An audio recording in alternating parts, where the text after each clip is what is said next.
श्री स्वामी समर्थ. चला तर आज व्हिडिओ पूर्ण दाखवते तुम्हाला. कुठल्या हॉटेलला गेलो होतो तर हे हॉटेलचं लुक असं आहे की इथं पहिले आल्या पहिले गाड्या पार्किंग केल्या. भैयानी त्याची गाडी पार्किंग केली, आम्ही आमची धन्नू पार्किंग केली. तर तुम्ही बघू शकता हॉटेलचा लुक असा आहे. आणि हॉटेलचं नाव गिरिजा प्युअर व्हेज. कारण प्युअर व्हेज का होतं, कारण आम्हाला प्युअर व्हेजलाच जायचं होतं. कारण दोंडा महिना आहे, अधिक मास आहे, त्यामुळे नॉनव्हेज काय एवढं महिनाभर खाल्लेलं नाही आहे. माहीत नाही कोण किती पाळतं काय पाळतं ते, पण मी तर पाळलं होतं. आणि माझ्याकडं मावश्या आई वगैरे पण पाळल्या होत्या. मग काय इथं बसलो, टेबलची वाट बघत होतो, टेबल कधी रिकामं होतं आहे. मग टेबल रिकामं झाल्यावर सगळेजण इथं बसलो. आई थोडं विचारतच बसल्या होत्या की काय यांनी खायला मागवणार आहेत काय माहिती. आणि मग हे बापलेकांचं चाललं होतं आपलं की मेनू काय काय आहे बघण्याचं. त्यानंतर त्यांचं झालं आणि मग त्यांनी ऑर्डर दिली, पण मी माझं आपलं बघायचं काम होतं. म्हटलं चला बसल्या बसल्या काहीतरी टाईमपास करूया आणि मेनू कार्ड चेक करत बसूया. हे असा मेनू कार्ड चेक केला आणि मग टाईमपास म्हणून हे रोस्टर पापड मागवलं. हे पापड मागवलं, भूक नाही म्हणून, तरी पण आणलं. आणि मग काय त्यांनी काकडी लिंबू कांदा आणून दिला. त्याच्यावर ताव देत होते साहेब, तुम्ही बघू शकताय कसे बघत आहेत. आणि नुसता कांदा आणि लिंबू पिळून खात होते. आणि मग हे रिकामे ताटं बघून अजून थोडं पोटात आग पडली की बाबा कधी एकदा जेवायला येते.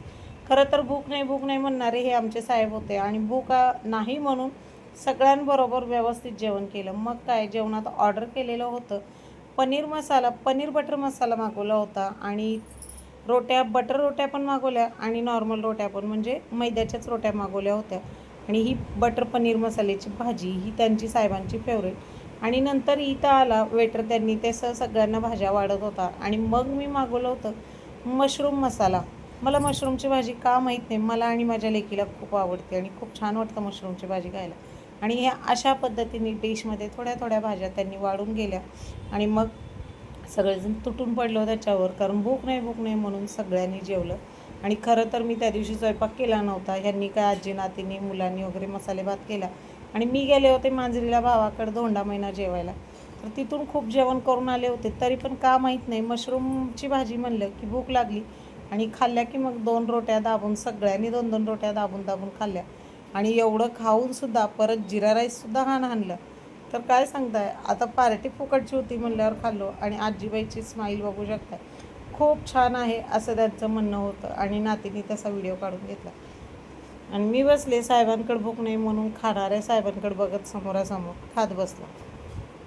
मग काय थंड पाण्याच्या बॉटल वगैरे मागवल्या. आणि इथं मस्त सगळ्यांचं जेवण चाललं होतं. आजीबाई सांगतात मस्त आहे जेवण, मशरूमची भाजी छान आहे, आवडली म्हणते. ते काहीतरी बोलण्याचा प्रयत्न केला, पण काय करणार आहे, सगळा गोंधळ एवढा होता की कोणाचाच आवाज तिथं बसला नसता. म्हणून मग आपल्याला तो आवाज सगळा हे करून डिलीट करून दुसरा आवाज द्यावा लागतं एडिटिंग करून.